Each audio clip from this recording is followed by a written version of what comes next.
창세기부터 요한계시록까지 성경 66권 가운데 가장 많은 오해를 가지고 있는 성경을 골라라. 그러면 두말할 것 없이 신약에서는 요한계시록이죠. 그리고 구약에서는 레위기입니다.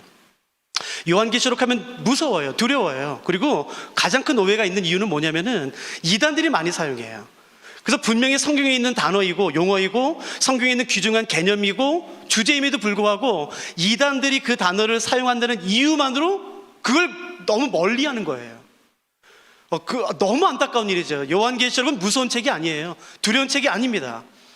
삼위일체 하나님의 영광과 풍성한 그 위대함, 위력, 능력, 그 지존하심이 다른 어떤 성경보다도 담겨 있을 뿐만 아니라 무엇보다 하나님이신 예수 그리스도의 본래 모습, 그 예수 그리스도께서 이 땅에서 하셨던 일과 앞으로 하실 일이 언급되어 있는 가장 예수님에 대한 풍성한 기록이 있는 성경이 요한계시록이에요.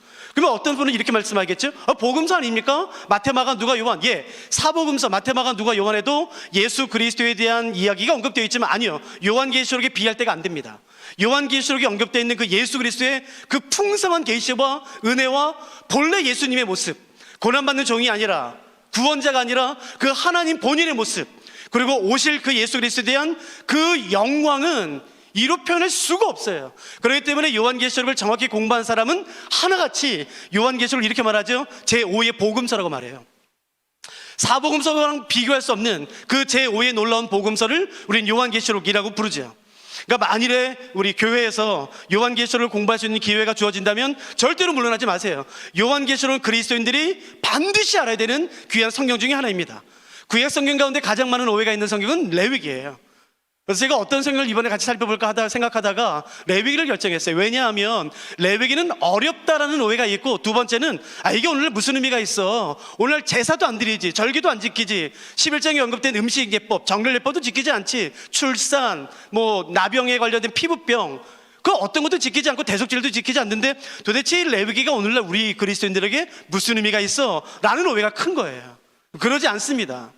예수님께서는 마태복음 5장 11절에 있는 말씀처럼 율법을 폐하러 오신 것이 아니에요. 완성하기 위해서 왔어요. 도대체 어떤 율법이 완성된 것인가, 그 예수 그리스도의 성취는 어떤 말씀이 성취된 것인가를 알기 위해 절대적으로 필요한 말씀이 레위기예요. 물론 우리는 신명기가 중요하다 생각해요. 모세오경에 613가지의 율법이 언급되어 있는데 그 중에 무려 40%, 247개의 율법이 언급되어 있는 제사장의 규범, 제사장이 될 때 가장 먼저 가르치는 성경이 레위기예요. 그만큼 레위기는 모세오경뿐만 아니라 구약성경 역사서와 선서를 이해하는데 아주 중요한 열쇠와 기반이 되고, 심지어 복음서, 예수님께서 왜 이때는 만지시고 이때는 말씀으로 고치셨나, 왜 여기는 가시고 여기는 가지 않으셨나 라는 예수 그리스도의 사역을 해석하는 데 있어서 절대적인 열쇠가 되는 성경이 레위기예요. 그래서 저희 학교에서도 레위기를 이해하지 못하면 성경을 못 가르치게 해요. 그러니까 레위기는 그만큼 중요합니다. 그러나 우리 가운데 레위기에 대한 오해가 굉장히 많아요. 그래서 사실은 고민을 많이 했어요. 저희 학교에서는 레위기를 가르칠 때에 1장부터 27장 전체를 한 15시간, 17시간 정도 가르치면은 그래도 좀 대략적으로 살펴볼 수가 있거든요. 근데 이번에 주어진 시간은 이제 3시간이니까 이 3시간 동안 어떻게 살펴봐야 될까 고민이 많았어요. 그래서 오늘은 일반적인 얘기를 할게요. 레위기를 이해하기 위해 필요한 몇 가지 지금 기초들, 그 기초들을 놓고 내일 저희가 거기 위에 더 놓고 그 마지막 날 금요일 날은 저희가 더 놓도록 하죠. 그래서 오늘은 레위기를 이해하는 데 있어서 걸림돌이 되는 것, 레위기를 오해하게 되는 가장 몇 가지 큰 이유들이 있는데 그 중에 한 3가지를 살펴보려고 합니다. 첫째는 레위기가 어렵다는 것이에요. 이게 쉽진 않아요. 레위기는 읽어보시면 아시죠? 어려워요. 쉽지 않아요. 그런데 왜 레위기가 어려운지만 알면 돼요. 레위기가 어려운 이유는 뭐냐면은 오늘날 사용하지 않는 용어로 되어 있기 때문에 그래요. 용어 자체가 낯설어요. 어디서도 그런 용어를 사용하지 않아요. 그런 용어를 들어본 적도 없어요. 그런 개념들, 그런 단어들, 그런 절기들, 그런 행동들을 어디서도 본 적도 없고 들은 적도 없어요. 그렇기 때문에 어렵게 느껴져요. 그래서 레위기를 정복하는 방법 중에 하나는 뭐냐면은 레위기에 언급된 단어들을 공부하면 돼요. 그러면 너무 재밌어요. 이게 그런 의미야.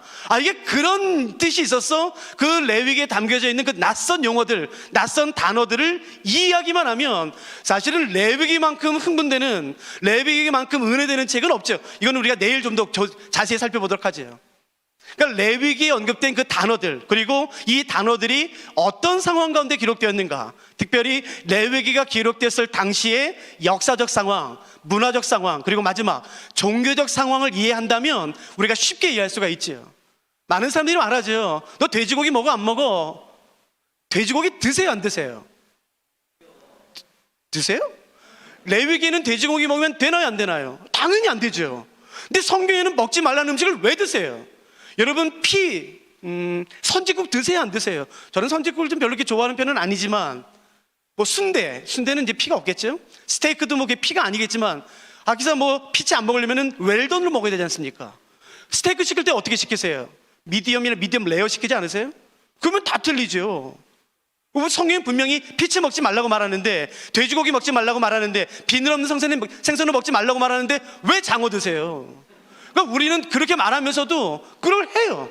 그래서 마음에 불편함이 있어요. 그것은 사실은 그 레위기가 기록될 당시의 역사적 상황, 특히 종교적 상황만 이해하면은 너무 쉽게 해결돼요. 그러니까 그런 것들을 우리가 시간이 되는 범위 안에서 한번 살펴보려고 합니다. 레위기가 어렵다는 오해는 의외로 쉽게 풀려요. 그러나 두 번째, 세 번째, 이것이 굉장히 중요합니다. 레위기가 왜 이렇게 어렵나? 레위기를 이렇게 이해하는 게 어렵나? 레위기를 이렇게 오해하게 되는가? 두 번째, 세 번째 꼭 한번 기억해 보시겠어요? 그 두 번째는 뭐냐면은, 우리는 이 세상의 모든 만물을 이분법적 사고로 이해하는 데 익숙해져 있어요. 우리가 배웠던 모든 교육 체제는 그리스 로마의 헬레니즘, 미국식, 영국식, 그러니까 유럽식의 그런 교육 방식이 익숙해져 있기 때문에 그리스 로마의 이분법적 사고가 굉장히 익숙해요. 의심 없이 받아들입니다. 의심 없이. 선과 악, 적군 아니면 아군, 어둠과 빛, 죽음 아니면 생명. 대표적으로 교회 아니면 세상이에요. 중간지대는 없어요. 아니요, 오히려 중간지대를 말하면은 나쁜 사람 취급받아요. 그러니까 우리는 이 세상의 모든 만물을 이분법적 사고로 이해하는 것이 익숙해져 있지만, 성경을 자세히 보시기만 하셔도, 레위기를 그냥 읽기만 하셔도 알 수 있어요. 레위기는 이 세상의 모든 만물을 이분법으로 나누지 않고 삼분법으로 나눕니다. 삼분법으로 언급되어 있는 레위기를 이분법으로 이해하기 때문에 그래요. 그러면 절대로 여러분 죽었다 깨어나도 이해할 수가 없어요. 선교사 할아버지나 신학교 할아버지라도 여러분 성경을 이해할 수가 없어요. 왜냐하면 레위기는 시간, 장소, 사람, 이 세상의 모든 만물을 세 가지 상태로 구분해요. 삼분법으로. 그러나 우리는 이분법으로 자꾸 이해하는 것이에요. 교회 아니면 세상, 거룩 아니면 세속. 그러지 않습니다. 우리가 그걸 잠깐만 좀 살펴보도록 할까요? 레위기는 다시 말씀드리지만, 이 세상의 모든 만물을 삼분법으로 나눈다고 말씀을 드렸어요. 첫 번째 상태는 정결입니다. 성경에서 말하는 이 세상의 처음 상태는 정결이에요. 다시 말하면 하나님께서 이 세상을 창조하셨던 첫 번째 상태, 원래 상태가 정결이라고 말하는 것이에요. 거룩하지 않아요. 정결이에요. 그런데 하나님께서 이 세상을 창조하셨던 원래 상태는 정결한데, 이 정결에는 약간의 문제가 있어요. 완벽하지 않아요. 부족함이 있어요. 연약함이 있어요. 근데 그건 죄는 아니에요. 다시요. 하나님께서 이 세상을 창조하셨던 원래 상태는 거룩이 아니에요. 정결이에요. 그 정결에는 연약함이 있어요. 부족함이 있어요. 근데 그건 죄는 아니에요. 그러므로 회개할 필요가 없어요. 그런데 우리가 이분법으로 난다면은 이 정결부터 모두 다 회개 영역으로 들어가는 것이에요. 절대 예수 아무리 믿어도 자유함이 없습니다. 절대로. 그러니까 이 세상의 만물의 상태에는 정결이 있다는 것을 이해하는 것만으로도 굉장히 많은 것을 해결할 수가 있죠. 조금 더 살펴볼까요? 염려가 죄예요, 아니에요? 아니에요. 무엇인가 나타날 때 두려워하는 것, 죄인가요, 아닌가요? 아니에요. 근데 그 자체를 죄라고 생각해요. 염려하는 것, 두려워하는, 아니요, 그건 죄가 아니에요. 인간의 자연스러운 현상이에요. 욕심은 죄일까요, 아닐까요? 질문이니까 대답하세요. 욕심이요, 욕심. 욕심은 죄예요, 아니에요? 아니요. 성경이 뭐라고 말하냐면요, 욕심이 잉태한즉 죄가 됐다고 그랬어요. 근데 욕심이라는 단어 자체가 부정적이죠. 무엇인가 갈망하는 것, 원하는 것, 이렇게 표현해 볼까요? 그러면 여러분, 내가 무엇인가를 원하는 것이 죄예요, 아니에요? 아니에요. 아니요. 그 단어가 시편에 어떻게 쓰였냐면요, 사슴이 시냇물을 찾기에 갈급함 같지라고 돼 있어요. 근데 그 욕심이라는 단어 자체가 부정적인 의미 단어이기 때문에 우리가 그렇게 생각하지만 아니요. 무엇인가를 원하는 것, 무엇인가를 바라는 것, 갈망하는 것, 그건 죄가 아니에요. 근데 그것은 죄되기 쉬워요. 그래서 성경은 뭐라고 말하죠? 네가 원하는 그 무엇, 원하는 것, 갈망하는 것, 갈급하는 그것이 하나님을 향하도록 하라는 것이야 라고 성경이 가르치는 거겠죠. 그러므로 이 정결에는 연약함이 있어요. 부족함이 있어요. 근데 그거는 회개의 영역이 아니에요. 죄의 영역이 아니에요. 두 번째, 이 정결은 그렇기 때문에 가변적이에요. 쉽게 변해요. 그래서 그 균형을 잃어버리면 언제든지 그 균형이 깨어집니다. 그래서 이 정결이라는 상태 자체가 굉장히 불안해요. 제가 이 상태를 잠깐만 표현해 볼 테니까 한번 보시겠어요? 이 마이크 잠깐만 놓을 테니까 한번 들어보세요. 정결은 마치 뭐랑 비슷하냐면은 이런 쟁반에 구슬이 올려있는 거랑 비슷해요. 여러분 지금 볼 때 마음이 막 편해지세요? 그러지 않아요. 안 돼. 이게 정결이에요. 그러므로 내 신앙생활의 목표가 정결에 있다면 절대로 만족함이 없어요. 예수를 30년 믿고 40년 믿고 60년 믿고 아무리 성령의 체험을 한다 할지라도 나는 정결밖에 모른다면 절대로 만족함이 없고 늘 불안해요. 늘 죄질까, 늘 죄송하고 늘 미안하고 늘 불안해요. 왜요? 그게 정상이에요. 정결이라는 것은 그래요. 정결은 연약함이 있기 때문에 쉽게 균형을 잃어버리면 어떻게 되냐면은 부정하게 됩니다. 그래서 이 세상의 모든 만물의 세 가지 상태의 두 번째는 부정이에요. 그 정결의 균형을 잃어버리면 언제나 정결한 상태는 부정하게 돼요. 그렇기 때문에 어떤 사람이 정결을 계속해서 유지한다는 것은 무슨 말이냐면은 노력한다는 뜻이에요. 왜냐하면 정결은 절대로 자연적으로 이루어지지 않습니다. 자연적으로 유지되지 않아요. 그렇기 때문에 어떤 신앙 그리스도인들이 그의 삶을 정결하게 계속해서 유지한다는 것은 그만큼 애쓰고 수고한다는 것을 의미해요. 절대로 가만히 놔둔다고 정결이 유지되지 않아요.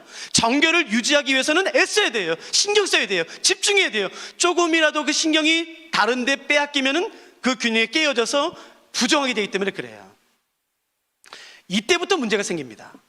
그 정결의 균형이 깨어져 부정하게 되면 그때부터 왜 문제가 생기는가? 마지막 세 번째 상태는 거룩이에요. 하나님은 거룩하세요.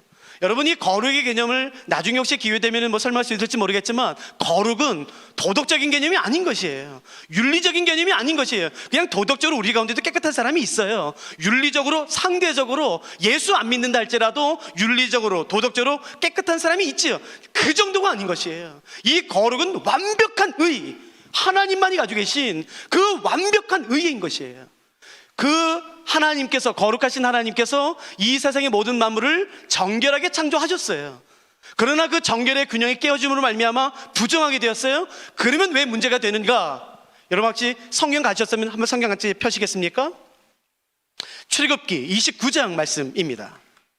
출애굽기 29장을 우리가 내일 또 모레 좀 더 살펴보겠지만 출애굽기 29장에는 하나님께서 이스라엘 백성들, 그의 백성을 애굽에서 건져내신 그 이유와 목적이 언급되어 있습니다. 그 이유가 무엇인지, 하나님께서 그의 백성을 애굽에서 건져내신 목적이 무엇인지 한번 잘 생각해 보세요. 출애굽기 29장 46절을 제가 읽어드릴 테니까 본문에 언급된 하나님께서 이스라엘을 출애굽시키신 목적이 무엇인지 여러분이 찾아서 저한테 한번 말씀해 주세요. 제가 읽겠습니다. 출애굽기 29장 46절. 그들은 내가 그들의 하나님 여호와로서 그들 중에 거하려고 그들을 애굽 땅에서 인도하여 낸 줄을 알리라. 나는 그들의 하나님 여호와니라. 제가 다시 한번 읽어볼게요. 출애굽의 목적이에요. 그들은 내가 그들의 하나님 여호와로서 그들 중에 거하려고 그들을 애굽 땅에서 인도하여 낸 줄을 알리라. 여러분 출애굽기 29장 46절에 의하면 하나님께서 그의 백성 이스라엘을 애굽에서 건져내신 목적은 뭔가요? 이유는 뭐예요? 함께 거하고 싶으신 거예요. 같이 있고 싶으셨어요. 이제야 다른 데 있지 마. 이제 나랑 같이 있어. 그래서 하나님이 애굽에서 건져내셨어요. 중요한 거는 거룩하신 하나님이 그 이스라엘 백성들을 애굽에서 건져내신 목적은 그의 백성과 함께 있길 원하시는 것이에요. 그런데 정결한 상태에서는 거룩한 하나님께 나아갈 수가 있어요. 거룩하신 하나님은 정결하신 백성에게 임하실 수가 있어요. 그러나 정결의 균형을 깨트려 부정하게 되는 순간, 부정한 사람이 거룩한 하나님께 나오는 그 순간 죽습니다. 거룩하신 하나님이 부정한 백성에게 임하시는 순간 부정한 사람은 죽어요. 그러니까 정결한 상태에서는 괜찮아요. 정결한 상태에서는 하나님께 나아갈 수도 있고 하나님이 임재하셔도 아무 문제 없지만, 문제는 뭐냐면은 부정한 상태에서 다른 사람은 아무리 몰라도 난 알지요. 내가 부정한 상태에서, 죄를 지은 상태에서 거룩하신 하나님께 나아가는 순간 나는 죽어요. 그리고 거룩하신 하나님이 내게 임하시는 순간 내가 죽어버려요.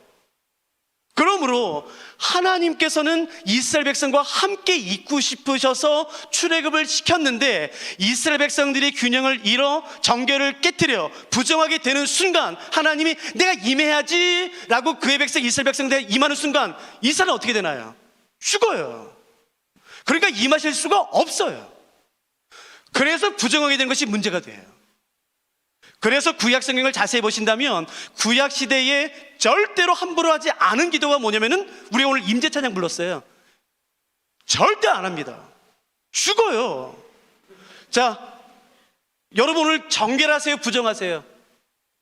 필요 없어요. 필요 없어요. 문 잠그시고 이제 기도하는 거예요. 하나님 임해 주세요 했을 때 깨어 계신 분은 정결한 것이고 다 쓰러지신 분은 부정한 거예요. 어떻게 기도하실래요, 안 하실래요? 그 기도 못해요. 그러니까 구약시대 때는 하나님 임재해 주세요, 하나님 나와 함께 해주세요, 그런 말은 목숨 걸고 하는 거라고요. 절대로 함부로 못하는 기도가 바로 그런 기도예요. 근데 문제는 하나님의 소원이에요. 하나님이 그의 백성과 함께 거하고 싶으셔서 출애굽을 시켰는데, 그 정결이 깨어져 부정하게 되는 순간 하나님은 임재할 수가 없고 이스라엘 백성들은 나올 수도 없고 문제가 생기는 거겠죠. 그러므로 잘 들어보세요. 하나님의 임재는 구약이나 신약이나 언제나 양면성을 가져요. 하나님의 임재가 축복이라 생각하세요? 정결한 사람에게는 축복이 되는 것이에요. 그러나 부정한 사람에게는 그 자체가 심판이 됩니다. 사도 바울은 이것을 로마서에 가져오는 것이에요. 예수 그리스도의 나타나심, 예수 그리스도의 십자가는 모든 사람의 구원인가요? 아니요. 우리같이 예수님을 그리스도를 믿는 사람에게는 예수 그리스도의 십자가, 우리가 내일 살펴보겠지만 그 십자가는 한량없는 은혜죠. 축복이죠. 그러나 그 십자가를 거절하는 사람에게는요, 그 자체가 심판인 것이에요. 그러니까 굉장히 두려운 것이겠죠. 여기까지 따라오셨나요? 그러면 제가 질문할 테니까 한번 대답해 보세요. 여러분이 하나님이시라면 함께 거하고 싶으셔서 출애굽을 시켰어요. 부정하게 된 이스라엘 백성이 다시 정결하게 회복되는 기회를 주시겠어요, 안 주시겠어요? 너 잘 들어. 너 다른 이방인은 기회도 없어. 너 딱 한 번이야. 일평생 딱 한 번 기회 줄 거야. 너 내가 정결하게 창조했으니까 너 일평생 정결하게 유지해. 그러면 너 나 만날 수 있어. 내가 너한테 임할 수 있어. 그러나 네가 이 기회 놓쳐서 부정하게 되는 순간 너 죽어. 기회 딱 한 번이야. 그럼 어떻게 살아요? 죄 질까봐 어떻게 생각하지 마. 뭐 도로다가 뭐 부정한 거 만질까봐 어떻게 살아요? 여러분이 하나님이시라면 이 정결한 상태에 있는 사람이 부정하게 되었어요. 부정한 사람이 다시 정결하게 될 수 있는 기회를 주시겠어요, 안 주시겠어요? 당연히 주겠죠. 자, 그럼 제가 질문할게요. 부정한 사람이 다시 정결하게 되는 방법은 뭘까요? 기회를 주신다면서요. 그러면 하나님 방법도 주실 거 아니에요. 그러면은 하나님이 말씀하시는, 야야, 니네가 만일에 부정하게 되었을 때 이렇게 정결로 회복해야 돼 라고 말씀하시거든요. 자, 부정한 상태의 사람이 정결로 회복되는 방법은 뭘까요? 눈으로 말하지 마세요. 따라오고 계시죠? 예. 부정하게 된 사람이 정결하게 되는 방법. 그러니까 보세요. 나 일평생 하나님 없어서 살 수 있어. 야, 내가 굳이 하나님 임재 같은 거 필요 없지. 그까짓 거 뭐가 필요해. 그런 사람에게 이거 관심 없어요. 그러나 나는 잘 보세요. 나는 그 하나님의 임재가 좋아요. 하나님의 말씀이 좋아요. 그냥 하나님을 예배하고 싶고 성전에 나와서 하나님의 얼굴을 구하고 싶어요. 근데 실수가 됐든 고의가 됐든 연약함 때문이든 어떤 이유인지 말미암아 내가 부정이 되었어요. 난 다시 하나님을 만날 수가 없어요. 하나님은 내 삶에 임할 수가 없어요. 근데 내 소원은 하나님께 나아가는 거예요. 그런 사람에게서 이 방법은요, 이건 세상에 비교할 수 없는 은혜인 것이에요. 이해되시겠어요? 그러므로 이게 모든 사람에게 은혜가 아니더라고요. 제가 가르쳐 보니까 그 하나님을 향한 갈망이 깊은 사람일수록 이게 얼마나 놀라운 은혜인지 알지만 굳이 하나님 없이도 살 수 있는 사람들이 많더라고요. 아니, 하나님을 일부러 떠나는 사람이 많아요. 그런 사람들에게는 이건 관심도 없는 것들입니다. 그러니까 보세요. 부정한 사람이 다시 정결하게 회복되는 방법, 하나님이 주신 방법은 뭘까요? 그게 바로 제사입니다. 레위기 1장부터 7장에 나와 있는 5가지 제사, 번제, 소제, 화목제, 속죄제, 속건제, 이 5가지의 제사가 부정에서 정결로 회복하게 되는 하나님께서 주신 유일한 방법이에요. 그 방법 외에는 없습니다. 근데 이것이 나중에 어떻게 성취되는지를 우리가 보려고 하는 것이에요. 내일. 잘 보세요. 제사를 통해 원래 상태로 회복되는 것이에요. 원래 상태라 하면 거룩이 아니라 뭐죠? 정결입니다. 제사 5개, 번제, 소제, 화목제, 속죄제, 속건제, 이 5가지 제사를 통해 그 정결이 깨어져 부정하게 된 사람이 다시 원래의 상태, 즉 정결로 회복되는 것이에요. 그러나 제사는 절대 사람을 거룩하게 하지는 못합니다. 제사가 할 수 있는 것은 부정한 사람이 정결, 즉 원래 상태로 회복할 수 있는 것을 도와주는 것까지예요. 거기까지예요. 우리의 목표는 정결인가요? 거룩인가요? 거룩이죠. 그러면 어떻게 하면 거룩해질 수 있을까요? 이게 주제예요. 제사, 성경 암송. 저 성경 암송 굉장히 많이 해요. 여러분 성경 읽으시죠? 저 신학하기 전에 백독했어요. 성경 읽기, 암송, 금식, 예배, 제사, 11조, 그런 모든 종교 의식을 통해 인간이 도달할 수 있는 최고의 경지는 정결까지예요. 그런 종교 의식으로는 절대로 우리를 거룩함으로 인도하지 못합니다. 그러나 우리의 목표는 정결에 머무르는 게 아니라 거룩으로 나가는 것이에요. 어떻게 하면 거룩해질까요? 성경에서 말하는 거룩하게 되는 방법은 뭘까요? 눈으로 말하지 마세요. 따라오고 계세요? 그래서 저희가 오늘 이걸 살펴보려고요. 어떻게 하면 거룩해질 수 있을까? 어떻게 하면? 이 방법은 오늘 저희가 살펴볼 거예요. 이 방법은 사실 레위기를 오해하는 3번째 이유와 굉장히 밀접한 관계가 있어요. 그래서 저희가 3번째 넘어갈까요? 잘 보세요. 레위기를 오해하는 첫 번째 방법, 첫 번째 오해는 뭐냐면, 이유는 뭐냐면은 어렵다는 것이에요. 그 어렵다는 문제를 푸는 것은 뭐냐면 우리가 내일과 모레 살펴보겠지만 레위기에 나와 있는 단어들, 용어들, 개념들, 행동들을요, 그 개념들의 의미를 살펴보면 한 번에 끝나요. 제가 살펴봐 드릴게요. 2번째, 이 세상의 모든 만물을 성경은 3분법으로 구분하고 있음에도 불구하고 우리는 2분법으로 나누는 것이에요. 이렇게 잘라요. 거룩하지 않은 것은 다 세속적이라고 그러는 것이에요. 그래서 이 정결의 영역, 그냥 인간의 기본적인, 그냥 본성적인 것도 다 회개해야 된다는 것이에요. 그러지 않아요. 그러니까 회개는 오직 부정한 영역, 여기 영역만이에요. 그러니까 이 3가지 상태가 있다는 것을 아는 것이 굉장히 중요하죠. 마지막 3번째, 레위기를 오해하는, 레위기를 아무리 읽어도 잘 이해하지 못하게 되는 가장 중요한 이유 중에 하나는 뭐냐면은 레위기 1장 1절을 보시겠습니까? 레위기 1장 1절.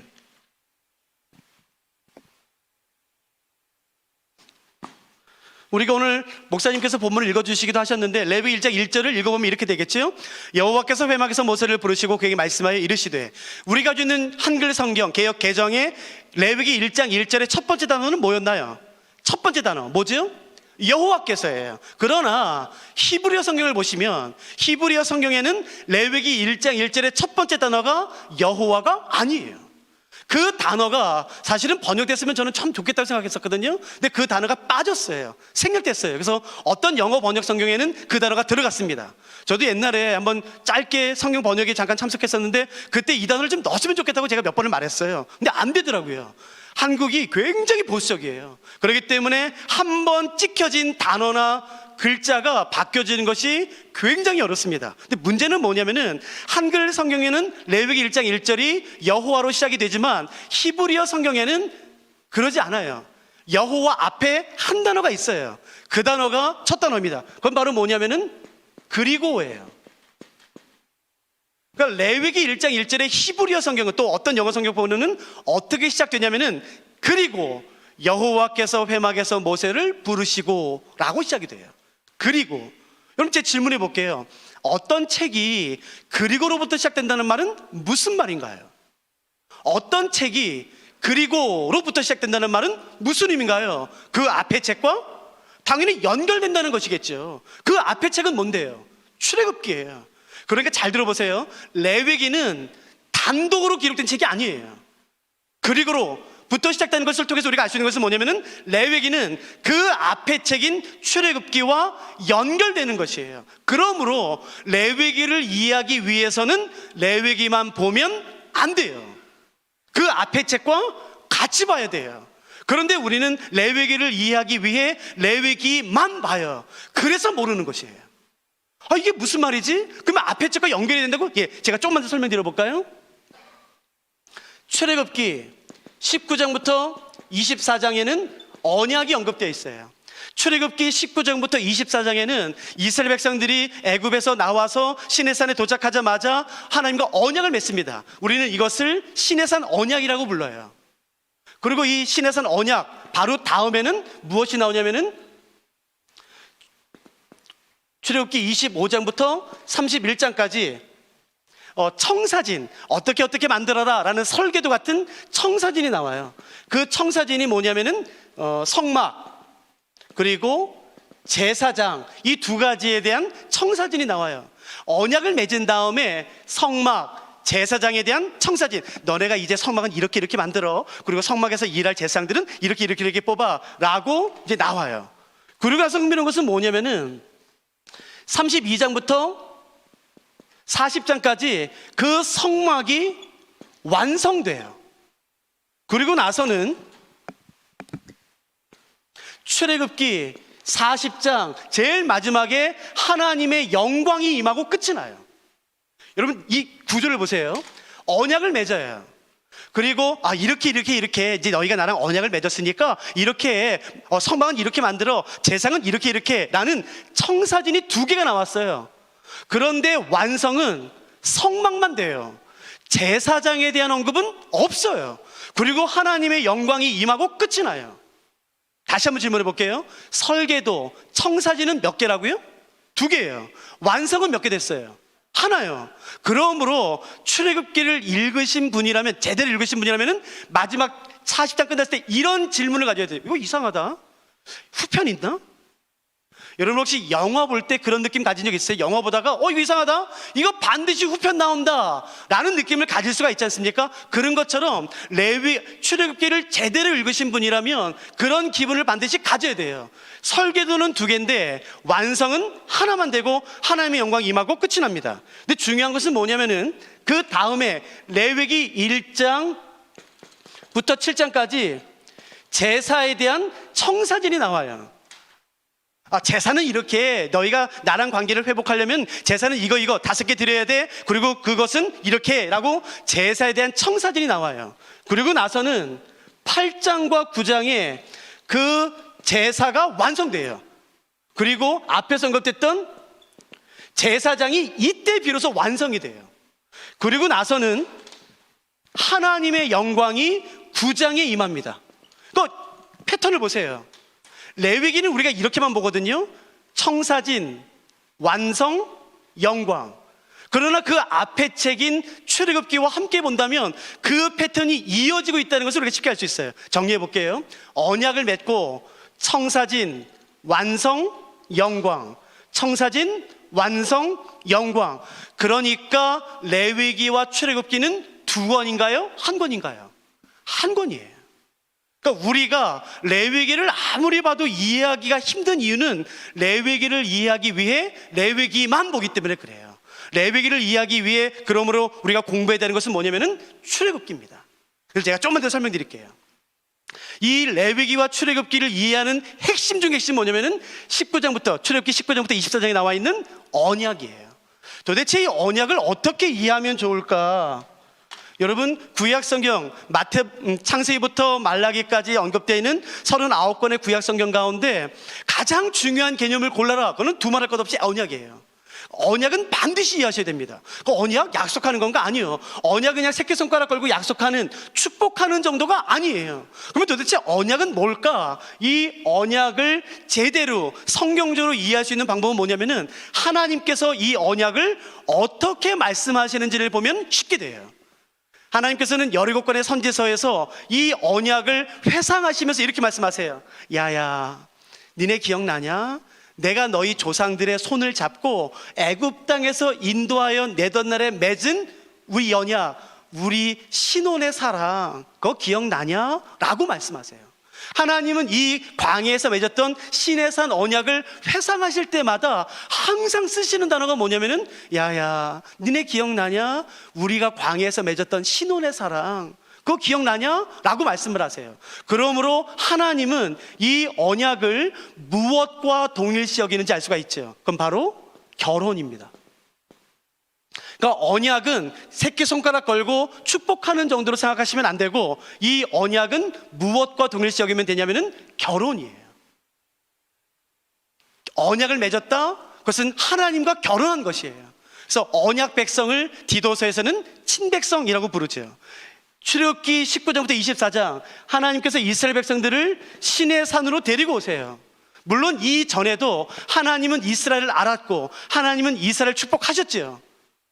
잘 알았죠. 그러나 공식적인 관계는 아닌 것이에요.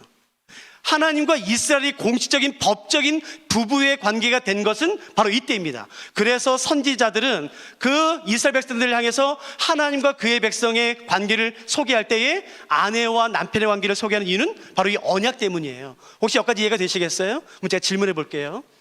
하나님이 이스라엘 백성들을 출애굽시키세요. 물론 언약 맺기 전에도 하나님은 아브라함을 아셨고 이삭과 야곱을 아셨고 요셉을 아셨고 축복을 하셨죠.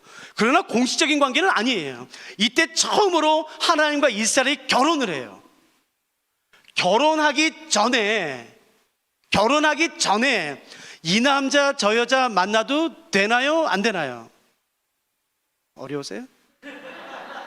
결혼하기 전에 이 남자 저 여자 만나도 돼요, 안 돼요? 다 첫사랑이랑 결혼하셨어요? 아니잖아요. 하셨잖아요. 되지요. 그러나 결혼한 다음엔 돼요, 안 돼요? 그건 안 돼요. 성경에서뿐만 아니라 이 세상 법정에서도 그건 바르지 않다라고 말을 해요. 그럼 제가 질문해 볼게요. 이때가 하나님과 이스라엘이 언약을 맺었다고요? 결혼, 부부관계 됐다고요? 그러면 시내산 언약을 맺기 이전에는 우상숭배가 죄일까요? 아닐까요?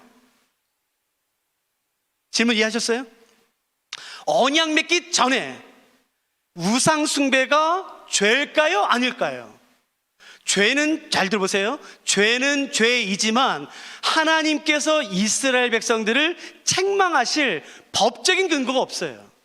그래서 창세기부터 출애굽기 18장까지 보시면 항상 하나님이 지적하실 때 쓰는 죄는 일반적인 죄예요. 음란함, 욕심, 살인, 타락, 그런 죄들을 말씀하세요. 그러나 언약을 맺은 이후 말라기까지 항상 하나님이 그의 백성이 말씀하실 때 빠지지 않는 죄는 뭔가요? 우상숭배예요. 왜요? 결혼했으니까. 그러니까 이 결혼, 이 하나님과 이스라엘이 맺은 그 언약의 관계를 결혼으로 이해하는 것은 굉장히 중요하죠. 제가 조금만 더 살펴볼까요? 하나님이 여기 계세요. 여기 이스라엘이 있어요. 하나님과 이스라엘이 언약을 맺었습니다. 그러니까 부부관계가 됐어요. 그러니까 하나님이 이스라엘 백성들한테 이렇게 요구할 수 있을까요? 없을까요? 제가 질문하는 것이에요. 저는 이제 결혼한 지 18년, 19년 차 넘어가거든요. 아직 신혼이죠, 뭐. 이제 결혼한 지 이제 그렇게 되는데, 여러분, 제가 제 아내한테 이렇게 말해도 되는지 안 되는지 여러분이 한번 저한테 대답해 보세요. 제가 제 아내한테, 결혼한 제 아내한테, 이제 당신 나만 사랑해. 다른 남자 쳐다보지 마. 다른 남자 밥해주지 마. 나만 밥해줘. 라고 말하면 쟤 진짜 나쁜 놈이죠. 이기적이고 막 아주 독선적인 놈이죠. 그럼 제가 제 결혼한 아내에게 그렇게 요구할 수 있나요? 없나요? 있지요. 하나님이 그의 백성과 언약, 결혼을 했다면 하나님이 그의 백성에게 이제 너 나만 사랑해, 나만 예배하고 나만 섬겨 라고 말할 수 있나요, 없나요? 있지요. 그러니까 이게 뭐랑 비슷한 거냐면요, 제가 제 아내한테 그렇게 말했더니 옆집 아줌마가 와서 아이고 준수 엄마, 당신 남편이 그렇게 말했다면 당신만 사랑하라고. 세상에 요즘 시대가 어떤 시대인데 한 남편만 사랑하래? 아이고 아주 못돼, 아주 독선적이고 이기적인 남자구만 라고 말하는 거예요, 그 옆집 아줌마가. 그럼 여러분 누구 편 들 거예요? 대답이 없어요. 그게 말이 됩니까? 하나님이 그의 백성, 언약을 맺은 그의 백성이 말씀할 수 있죠. 이제 넌 나만 사랑해, 나만 예배해 라고 말할 수 있죠. 그런데 언약 맺지 않은 다른 사람이 말하는 것이 하나님 너무 독선적이야, 하나님 너무 이기적이야, 자기만 사랑하래 라는 말에 왜 움직이세요? 왜 그 말에 왜 흔들리세요? 다른 사람이 하는 말을, 하나님과 언약 맺지도 않은 사람들이 하는 말에 왜 흔들리세요? 그건 독선적이지 않아요. 내가 하나님과 언약을 맺었다면, 결혼관계에 들어갔다면 하나님은 나에게 그렇게 요구하실 수가 있어요. 그래서 하나님은 이스라엘 백성을 향해서 권리를 가지시죠. 이스라엘 백성들은 의무를 갖는 것이에요. 제가 이 다음을 말하고 싶어서 여기까지 왔어요. 하나님은 이스라엘과 언약, 결혼을 맺었기 때문에 권리를 가지고 계세요. 그렇게 요구할 수 있는. 이스라엘은 의무가 있습니다. 대답해 보세요. 제가 제 아내에게 이제 당신 나만 사랑해, 나만 봐줘 라고 요구할 수 있듯 제 아내도 결혼한 남편인 저에게 동일한 요구를 할 수가 있나요, 없나요? 있지요. 이제 당신도 그러면 나만 사랑해 주세요, 다른 여자 쳐다보지 마세요, 나만 사랑해 주세요 라고 요구할 수가 있지요. 그게 언약이에요. 그러므로 하나님이 그의 백성에게 이제 넌 나만 사랑해, 나만 예배해 라고 요구하실 수 있듯 대답해 보세요. 이스라엘 백성이 하나님에게 그러면 하나님 저도 보호해 주세요, 하나님 저 사랑해 주세요 라고 요구할 수가 있을까요, 없을까요? 있지요. 그걸 중보기도라고 말하는 것이에요. 여러분, 기도는 하나님의 감정에 호소하는 게 아니에요. 그건 미신입니다. 하나님은 어떤 하나님인지 아세요? 언약에 신실하신 하나님이세요. 하나님이 꼼짝 못하게 하는 것은 감정에 호소하는 게, 자기를 자해하고 희생하고 운다고 되는 게 아닌 것이에요. 하나님은 그런 신이 아닌 것이에요. 하나님은 언약에 신실하세요. 그러므로 하나님, 나와 이렇게 언약을 맺었지 않습니까? 당신의 이름으로 일컫는 주의 백성이 악한 길에서 떠나 주의 얼굴을 구하며 겸손히 자기를 낮추면, 그리고 당신에게 기도하면 이 땅을 고치겠다고 약속하지 않으셨습니까? 내가 죄에서 떠나겠습니다, 내가 주의 얼굴을 구하겠습니다, 내가 겸손히 낮추겠습니다, 그래 이 땅을 고쳐주세요 라고 하면 하나님은 그래 라고 말씀하는 분이 하나님이세요. 하나님 이 땅을 고쳐주세요, 우리 코로나 때문에 어려워요. 절대로 안 듣습니다. 하나님은 성경에 그의 백성과 맺은 언약을 약속하셨어요. 대부분 247개가 레위기에 있습니다. 이거를 모르고 우리 자꾸 엉뚱한 것을 기도하는 것이에요. 하나님을 알면 알수록, 그러니까 특별히 레위기를 알면 알수록 기도가 얼마나 재밌는지 몰라요. 하나님, 근데 이렇게 말씀하신 거 맞지 않습니까? 그럼 기억해 주세요. 내가 이 말씀 지킬 테니까 하나님 이 약속대로 해주세요. 그럼 하나님이 기뻐서 그 약속을 성취하시는 분이신 것이에요. 그 예가 역사성인 것이에요. 그 언약을 어그러뜨리면 하나님은 그 언약대로 그의 백성에게 말씀하세요. 그게 언약이고 그게 결혼이에요. 여러분, 결혼했어요. 하나님과 이스라엘이 결혼했어요. 그럼 그 다음에 필요한 게 뭐겠습니까? 제가 한번 질문해 볼게요. 왜 결혼하셨어요? 생각하기도 쉽지 않으세요? 결혼하셨잖아요. 그 남편과 아내와. 왜 결혼하셨어요? 헤어지기 싫어서 했잖아요. 헤어지기 싫어서. 그 헤어지기 싫어서 결혼하셨잖아요. 그러니까 결혼한 다음에 당장 필요한 게 뭐겠습니까? 같이 살 집이겠죠. 그러면 논리적으로 생각해 보세요. 출애굽기 19장부터 24장에서 하나님 레위기 100번 읽어도 몰라요. 왜 제사를 드려야 되지? 왜 정결예법이 필요하지? 왜 음식법이 필요하지? 왜 이건 하고 이건 하지 말라는 거지? 그 모든 것의 원인은 이 언약만 이해하면 죄송해요, 설명 필요 없어요. 당연한 거예요. 제가 이 말씀을 드린 이유는 다시 원래대로 돌아가는 것이에요. 제사는 부정한 상태에 있는 사람을 정결하게 회복하는 데 있습니다. 그러나 제사로는 거룩해질 수가 없어요. 레위기는 하나님이 그의 백성에게 5번 말씀하십니다. 내가 거룩하니 너희도 거룩하라. 보세요. 그러니까 종교의식으로는 절대로 인간이 거룩해질 수 없어요. 그런 종교의식으로 인간이 도달할 수 있는 최고의 경지는 정결이에요. 그러면 어떻게 거룩해질 수 있는 것이에요? 재미있는 것은 레위기에 하나님이 내가 거룩하니 너희도 거룩해 5번이나 명령하세요. 그러나 흥미로운 것은 뭐냐면은 레위기는 방법이 안 나와요. 뭐지? 이거 뭐지? 아니 거룩하라며 하나님, 근데 방법을 말씀하지 않으세요. 방법은 어딨냐면은 출애굽기에 있습니다. 그래서 많은 사람이 질문을, 이게 말이 되냐? 왜 레위기에서 거룩하라 명령하고 왜 거룩해지는 방법은 출애굽기에 있냐? 아니요, 문제 전혀 아니에요. 이것만 이해하면 출애굽기와 레위기는 2권인가요? 1권인가요? 1권이에요. 그렇기 때문에 제시는 명령은 레위기에 나온다 할지라도 방법은 출애굽기에 나오는 것은 전혀 문제가 되지 않습니다.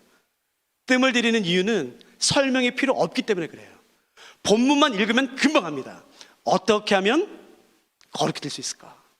보실까요? 출애굽기 29장입니다.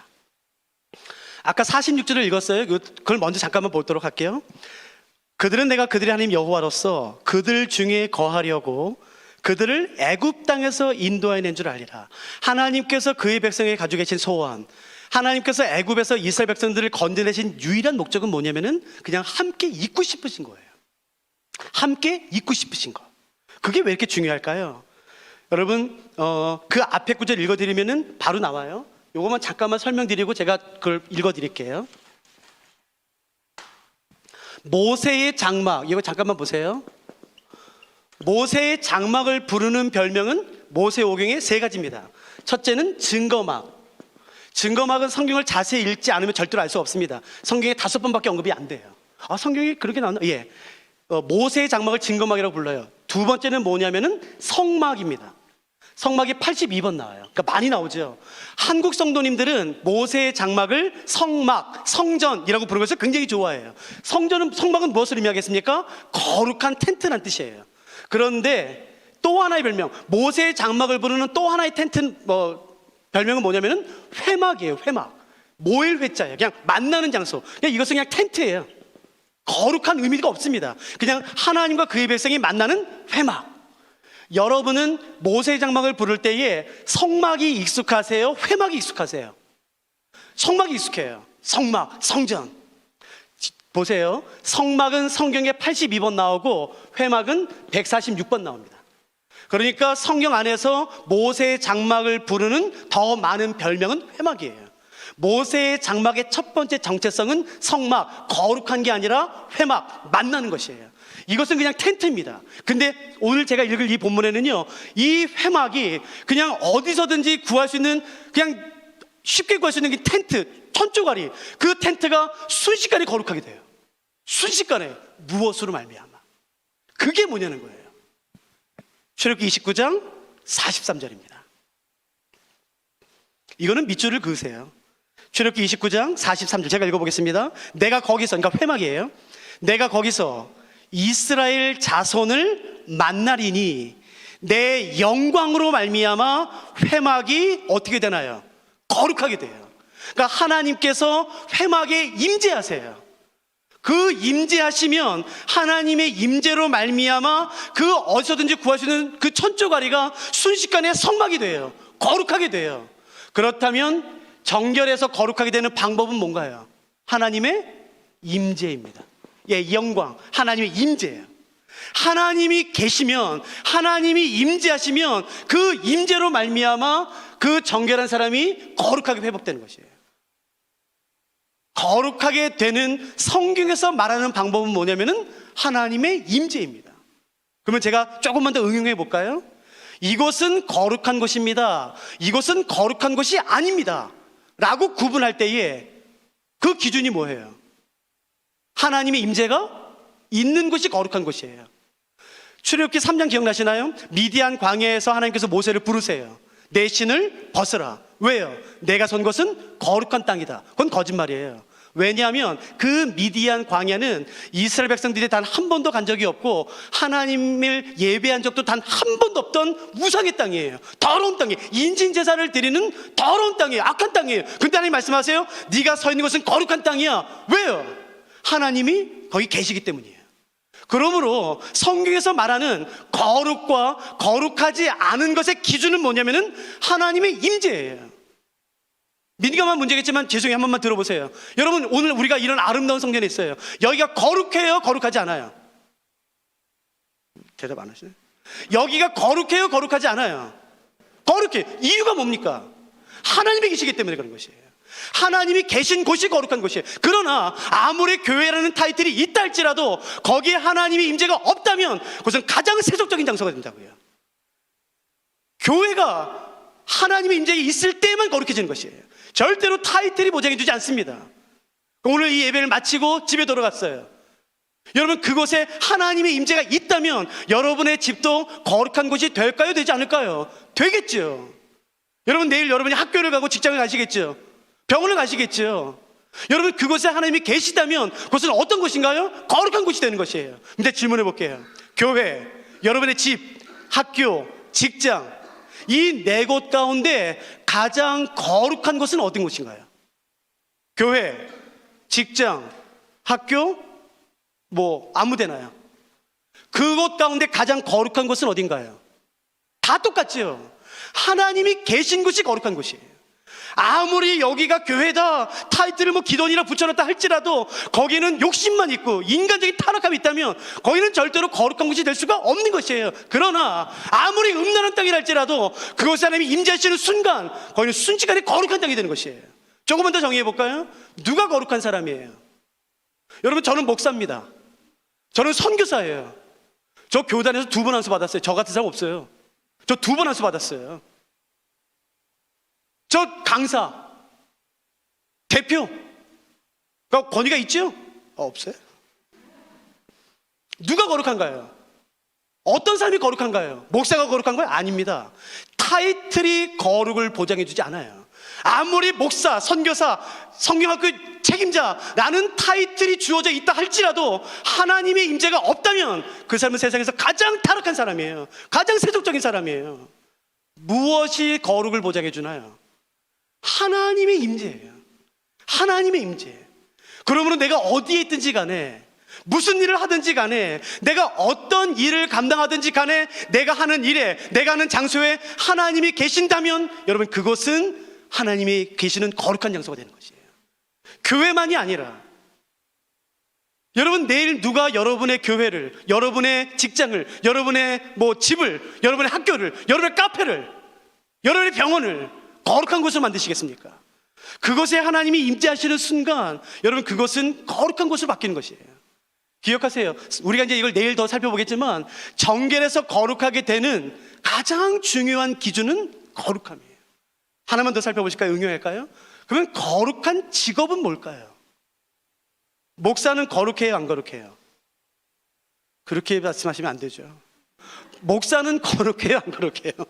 선교사, 말씀 가르친 사람 거룩하죠. 택시 운전은요? 선생님은요? 뭐가 거룩한 건가요? 타이틀이 보장해 주지 않습니다.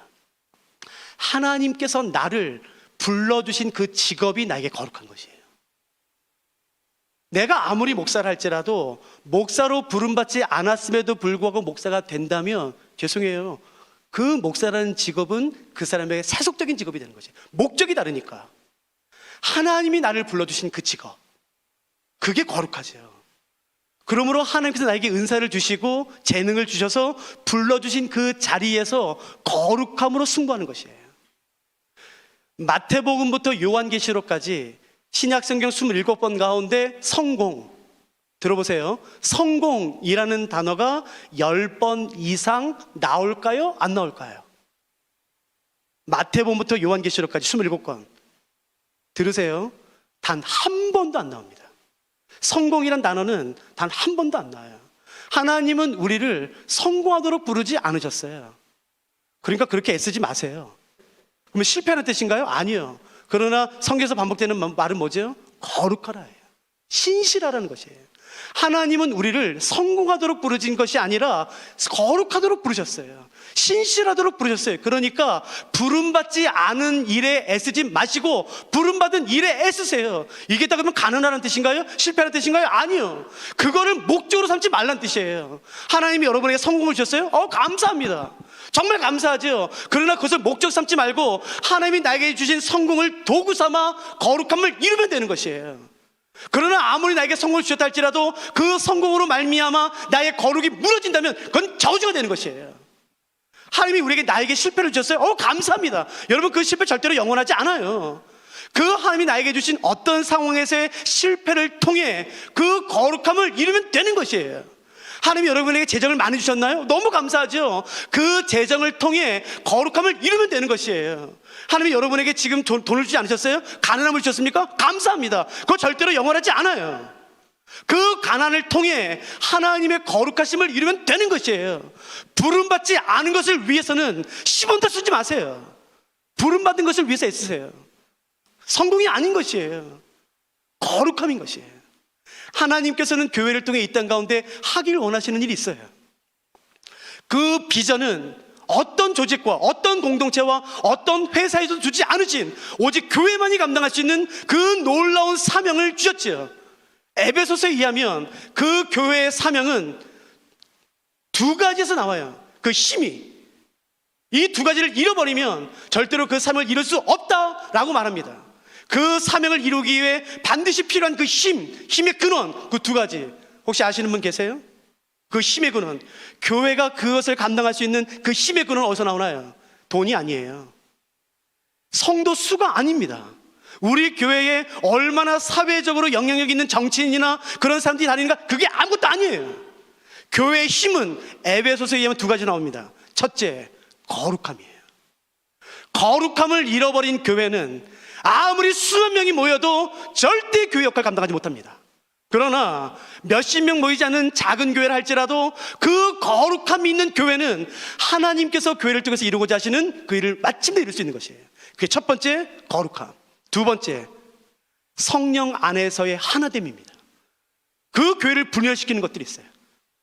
아니요, 하나 될 때 여러분 교회는 그 힘을 감당하게 돼요. 그 비결이 바로 거룩함이에요. 그래서 우리가 이번에 그 레위기를 살펴보려고 하는 거예요. 도대체 거룩함이 뭘까? 도대체 어떻게 하면 내가 거룩함을 이룰까? 거룩함, 첫 번째, 나의 삶의 거룩함을 이루는 첫 번째는 뭐냐면은 하나님의 임재로 충만해지는 것이에요. 그 하나님의 임재가 내 삶에 가득할 때 여러분 내가 거룩해지기 시작하는 것이에요. 그러나 하나님의 임재를 밀쳐내는 것이 있습니다. 그게 바로 죄예요. 그래서 우리가 내일, 모레 좀 더 살펴보도록 하죠. 우리 한 가지만 더 살펴보고 마칠까요? 그래서 제가 너무 많이 썼는데요. 레위기 1장을 보세요. 오늘 우리가 읽은 레위기 1장 1절. 레위기 1장 1절은 이렇게 시작되죠. 여호와께서 회막에서 모세를 부르시고 그에게 말씀하여 이르시되. 여러분, 이 말씀을 한번 머릿속으로 한번 그려보시겠어요? 하나님께서 그 회막에서 모세를 부르세요. 그 장면을 한번 생각해 보세요. 하나님께서 회막에서 모세를 부르세요. 도대체 이 회막이 뭘까요? 기억나세요? 레위기 1장 1절의 첫 번째 단어는 뭐였나요? 그리고예요. 그 앞에 책인 출애굽기와 연결된다고 말씀을 드렸죠. 그러니까 그 앞에 책 출애굽기 40장을 빨리 한번 보시죠. 출애굽기 40장 2절 제가 읽어볼게요. 너는 첫째 달 초하루에 성막 곧 회막을 세우고, 그러니까 하나님께서 모세와 이스라엘 백성들에게 회막을 세우래요. 16절 모세가 그같이 행하되 곧 여호와께서 자기에게 명령하신 대로 다 행하였더라. 그러니까 하나님께서 모세와 이스라엘에게 말씀하셨던 방법 그대로 성막을 다 완성해서 하나님께 봉헌했어요. 그때 나타난 모습이 34절에 언급되어 있습니다. 이걸 잘 보세요. 34절 구름이 회막에 덮이고 여호와의 영광이 성막에 충만하매 모세가 회막에 들어갈 수 없었으니 이는 구름이 회막 위에 덮이고 여호와의 영광이 성막에 충만함이었으며. 하나님께서 모세와 이스라엘 백성들에게 말씀하신 대로 모세와 이스라엘 백성들은 성막을 완성했어요. 그리고 하나님께 봉헌하는 그때 하나님의 영광이 성막에 임했어요. 느낌이 아니었었어요. 모든 사람들이 볼 수 있는 그 가시적인 영광으로 그 하나님의 그 장엄한, 그 충만한, 그 밝은 그 영광이 회막 가운데 임했어요. 그래서 성경 뭐라고 말하냐면은 모세도 감히 들어갈 수가 없었다고 나와요. 시내산에서 하나님을 40일 동안 독대하여 서로 이야기를 나눴던 모세조차도 그 하나님의 영광에 압도되자 그 처음으로 만들어서 봉헌한 그 하나님의 성막 회막에 그 하나님의 장엄한 충만한 그 위엄한 지존하신 그 여호와의 영광이 임하자 그 압도됨으로 말미암아 모세가 주저하고 있어요. 못 들어가요. 이건 내가 들어가도 되나? 내가 죽을 것 같은데. 불과 며칠 전에 그 시내산에서 대면하여 봤던 그 하나님이에요. 근데 모세조차도 들어갈 수 없을 정도의 그 강력한 하나님의 영광, 그 영광이 회막에 있을 때 레위기 1장 1절 여호와께서 바로 그 회막에서 모세를 부르시는 거예요. 이리 와라. 여러분, 세상에 이것보다 축복된 게 없는 거예요. 누가 오늘 하나님의 영광을 맛보길 원하세요?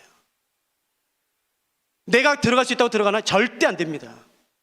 누구도 하나님의 그 영광과 그 위대하심과 그 지존하신 그 장엄하신 그 높고 위대하신 그 하나님의 존재 앞에 누구도 나아갈 수가 없어요. 하나님이 초청해 두지 않으시느라. 근데 레위기 1장 1절은 이렇게 시작되는 것이에요. 그 성막에 모세조차도 벌벌 떨 정도의 그 압도되는 그 하나님의 충만한 영광으로 하나님 회막을 덮으시고 그 영광 중에서 그 모세를 바라보시며 이스라엘을 바라보시며 초청하시는 것이에요. 이리 와라. 이리 와라. 시간이 없어서 다 살펴보지 못했지만 그 성막에는 떡이, 그 진설병이 테이블 위에 놓여져 있어요. 그 테이블 위에 떡이 가득해요. 기름이 끊이지가 않아요. 밝은 등이 비춰져 있어요. 마치 새벽에 나가서 열심히 일하다가 그 집이 보여요. 그 어둑어둑해질 때, 그때 집을 봤을 때 그 창문 사이로 빛이 비쳐요. 그리고 밥 짓는 냄새, 그 음식 냄새가 나오죠. 저 집에 가면 내가 배불리 먹을 음식이 있다, 양식이 있다, 내가 쉴 그 침대가 있다는 걸 알아요. 그 쉴 수 있는 그 집, 그 영광 가운데, 그 풍성한 은혜 가운데 하나님이 계시면서 그의 백성 우리 모두를 그 영광 가운데 지금 나오라고 초청하시는 것이에요. 이리 와라. 나에게 와라라는 것이에요. 골로새서 2장 3절. 그 안에, 그러니까 그리스도 안에입니다. 그 안에 지혜와 지식의 모든 보화가 감추어져 있느니라. 혹시 오늘 우리 가운데 지혜가 필요하신 분이 계세요? 오늘 하루 사시면서 지식이 필요하신 분이 계세요? 기억하세요. 내가 그렇게 찾아 헤맸던 지식은 유튜브에 있는 것이 아니라 하나님에게 있는 것이에요. 내가 필요했던 그 지혜, 도대체 내가 어디서 이걸 해결할지 모르겠던 그 사업 가운데, 관계 가운데 꽉 막혀 있는 이걸 풀만한 지혜는 기억하세요. 어떤 강의에 있는 게 아니에요. 이 설교에 있는 게 아니라 하나님에게 있다고 말하는 것이에요. 그 안에, 그리스도 안에 지혜와 지식의 모든 보화가 숨겨져 있느니라. 누가 오늘 기쁨을 찾고 계십니까? 누가 즐거움을 찾고 계십니까? 시편 16편 11절. 주께서 내게 생명의 길을 보이시리니 주의 앞에는 충만한 기쁨이 있고 주의 오른편에는 영원한 즐거움이 있나이다. 여러분, 기쁨과 즐거움은 뒷골목 네온사인 있지 않아요. 내 영혼을 만족해 하는 그 기쁨, 그 즐거움은 하나님에게 있는 것이에요. 그 하나님이 그 기쁨을 두시고 풍성한 은혜로 챙겨두시고 우리를 초청하시는 것이에요. 내게 와라. 내게 와라. 누가 오늘 그 영광 가운데 나가길 원하시는 겁니까? 그런 중 누구든지 그리스도 안에 있으면 새로운 피조물이라. 혹시 우리 가운데 새롭게 되기를 갈망하는 분이 계세요? 내 삶에 단 한 번이라도 기회가 주어질 수 있다면, 새롭게 될 수 있는 기회가 주어질 수 있다면, 내가 찾아 헤매는 그 새로운 예수 그리스도 안에 있는 것이에요. 그러므로 누구든지 그리스도 안에 있으면 새로운 피조물이라. 여러분, 그리스도 예수 안에 있는 자에게는 결코 정점이 없습니다. 생명의 성령의 법이 우리를 죄와 사망의 법에서 해방한 것이에요. 그 자유함, 그 모든 자유와 풍성한 은혜와 영광과 그 기쁨과 즐거움과 지혜와 지식을 하나님께서 가득 채워두신 다음에 우리를 그 영광 안으로 초청하시는 것이에요. 누가 오늘 이 하나님의 초청에 응하시겠습니까? 내 문제를 바라보지 마세요. 그 문제 가운데서 눈을 들어 하나님을 바라보기 시작하는 것이에요. 그 충만한 영광, 그 압도되는 영광. 누가 오늘 지금 이런 기도, 이런 멋진 기도 드리고 싶으세요? 하나님, 내가 오늘 주의 영광에 압도되게 해주시옵소서. 맞아요. 우리 돈이 필요해요. 우리 아파트도 필요해요. 우리 건강도 필요해요. 이 문제도 필요해요. 이것도 빨리 해결돼야 돼요. 맞아요. 그러나 그 어떤 기도 제목보다도 먼저 누가 이 기도를 하길 원하십니까? 하나님, 살아계신 하나님, 온 땅을 말씀으로 창조하신 하나님, 그 어둠에서 빛을 말씀 한마디로 창조하신 하나님, 그 죽음에서 생명을 일으켰으며 그 완벽한 어둠과 절망에서 소망을 이끌어내셨던 그 영광의 하나님, 높고 위대하신 하나님, 모든 열방을 통해 물 한 방울처럼 여기시는 그 지존하신 그 광대하신 하나님, 오늘 내가 하나님의 영광에 압도되게 하시옵소서. 내가 그 임재를 경험하게 하시며 그 임재로 내가 압도되게 하시옵소서. 좀 누가 좀 이런 기도 제목을 드리시겠습니까? 한번 들어보세요. 이 말씀을 읽고 제가 맞춰드릴게요. 하나님께서 이사야서에 이렇게 초청하고 계세요. 오호라, 너희 모든 목마른 자들아, 물로 나아오라. 돈 없는 자도 오라. 너희는 와서 사 먹되 돈 없이 값 없이 와서 포도주와 젖을 사라. 너희가 어찌하여 양식 아닌 것을 위하여 은을 달아주며 배부르게 하지 못할 것을 위하여 수고하느냐. 내게 듣고 들을지어다. 그리하면 너희가 좋은 것을 먹을 것이며 너희 자신들이 기름진 것으로 즐거움을 얻으리라. 너희는 귀를 기울이고 내게 나와 들으라. 그리하면 너희의 영혼이 살리라. 누가 오늘 이 말씀 앞에 아멘 하시겠습니까? 아멘. 하나님, 나 이 말씀 믿습니다. 내가 살고 싶습니다. 내가 영의 양식으로 배부르고 싶습니다. 내가 하나님의 영광으로 압도되고 싶습니다. 내게 행하실 일로 인해 감사하며 내게 앞으로 행하실 일로 인하여 내가 하나님을 찬양하길 원합니다. 내 삶이 문제로 말미암아 문제로 압도되는 게 아니라 하나님의 영광과 그 하나님의 위엄과 그 왕의 임재로 내가 압도되길 원합니다. 내 삶에 하나님 충만하게 임하여 주시옵소서. 그 살아계신 하나님의 임재가 우리 가운데 임하는 순간 여러분 모든 문제가 한 번에 끝나요. 한 번에. 모든 문제의 해결은 그 하나님의 임재 가운데 있습니다. 그 임재를 사모할 때, 그 갈급함으로 그 임재를 끌어당길 때 여러분 하나님께서 우리 가운데 임하여 주실 것이에요. 우리 지금 하나님 찬양하지 않으시겠습니까? 어떤 기도 제목도 좋지만 그냥 우리가 지금 하나님의 그 위대하심과 높고 위대하심을 지금 기억하며 하나님을 찬양하면서 오늘 첫째 저녁을 마치십시다. 우리 같이 지금 찬양하시죠.